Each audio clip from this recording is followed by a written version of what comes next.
বরিশালে ব্যাটারি চালিত অটোরিকশা বন্ধের দাবিতে বিক্ষোভ করেছে প্যাডেল চালিত রিকশা চালকরা। সকালে নগরীর সদর রোডের অশ্বনী কুমার হলের সামনে এই কর্মসূচি পালন করেন তারা। রিকশা চালকরা বলেন, ঢাকা সহ বেশ কিছু জেলায় ব্যাটারি চালিত রিকশা বন্ধ করে দেওয়া হয়েছে, কিন্তু বরিশালে এই রিকশা দিন দিন বাড়ছে। নগরীর সদর রোড সহ 5টি সড়কে ব্যাটারি রিকশা চলাচল নিষিদ্ধ থাকার পরও তা চলছে।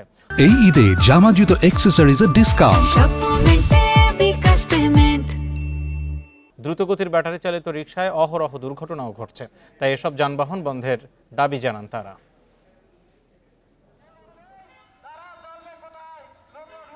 ব্যাটারি চালিত রিকশা আমরা চাই না, আর বরিশালে সম্ভব না, কারণ এদের কারণে আমাদের কোনো ইনকাম নাই।